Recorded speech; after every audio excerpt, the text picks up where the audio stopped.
দুঃখজনক একটি ঘটনা ঘটেছে, সেটি হচ্ছে জগন্নাথ বিশ্ববিদ্যালয়ের মেধাবী শিক্ষার্থী পরিসংখ্যান বিভাগ এবং একই সাথে বাংলাদেশ জাতীয়তাবাদী ছাত্রদল জগন্নাথ বিশ্ববিদ্যালয়ের আহ্বায়ক কমিটির সদস্য মোহাম্মদ জুবাইদ হোসেন, আমাদের 19-20 সালের শিক্ষার্থী, টিউশনি করতে গিয়ে যে বাসায় তিনি পড়াতেন সেখানেই তিনি দুর্বৃত্তদের ছুরিকাঘাতে তিনি শহীদ হয়েছেন।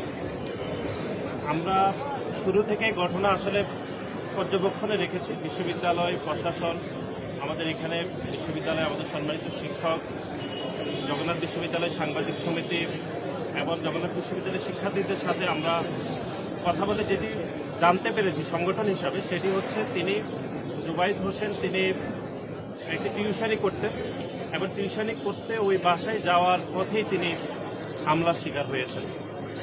এখনো পর্যন্ত আমরা যেটুকু জানতে পেরেছি, পুলিশের ঊর্ধ্বতন কর্মকর্তার সাথে আমরা কথা বলেছি, এখনো পর্যন্ত মামলার এফআইআর এখনো পর্যন্ত হয়নি। পুলিশ আমাদেরকে জানিয়েছেন যে তারা আসামি ধরার জন্য আপ্রাণ চেষ্টা করছেন, ধরতে পারলেই তারপরে তারা এফআইআরটি আসলে করবেন, এই পর্যন্ত আমাদেরকে জানিয়েছেন। এখানে তার পরিবারের সাথে আমাদের কথা হয়েছে সংগঠন হিসাবে, তার বাবা এসেছেন, চাচা এখানে এসেছেন। ইতিমধ্যে পোস্টমর্টম সম্পূর্ণ হয়েছে, আর অল্প কিছুক্ষণের মধ্যে জগন্নাথ বিশ্ববিদ্যালয়ের এখানে তার জানাজা অনুষ্ঠিত হবে। এবং এটি আমার জন্য আরেকটি খুবই দুঃখজনক, সেটি হচ্ছে আপনারা অনেকে জানেন যে আমার নিজের বাড়ি নোয়াখালী সুবর্ণচরে, এবং জুবাইদ হোসেন উনি নোয়াখালী সুবর্ণচরে বড় হয়েছেন, ওইখানেই পড়াশোনা করেছেন আমার পাশের স্কুলে। আর গতকাল রাতে আমি আসতে পারিনি। তো আমরা এখানে জগন্নাথ বিশ্ববিদ্যালয়ের শিক্ষার্থী, তার সহপাঠী বন্ধুরা আমাদেরকে জানিয়েছেন উনি অত্যন্ত মেধাবী শিক্ষার্থী ছিলেন এবং একই সাথে অত্যন্ত বন্ধুসুলভ একজন ব্যক্তিত্ববান একজন মানুষ ছিলেন।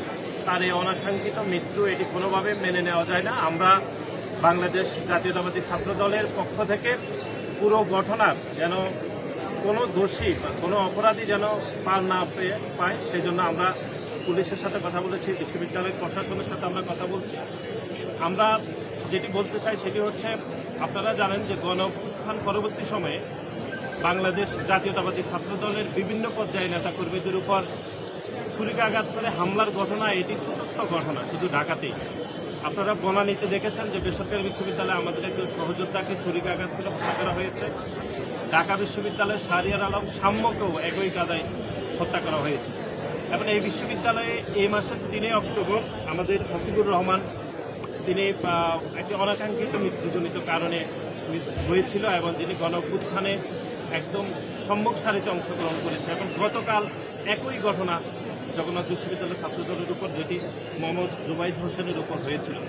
সুতরাং আমরা পুলিশ প্রশাসনকে অনুরোধ করেছি, এটি কোনো নিছক দুর্ঘটনা নয় বা কোনো ষড়যন্ত্র থাকে কিনা এই পুরো ঘটনা তদন্ত করার জন্য আমরা পুলিশ প্রশাসনকে সর্বাত্মকভাবে জানিয়েছি। তারা আমাদেরকে আশ্বস্ত করেছে যে তারা তদন্ত করছে। এখনো পর্যন্ত কোনো আসামি গ্রেপ্তার হয়নি।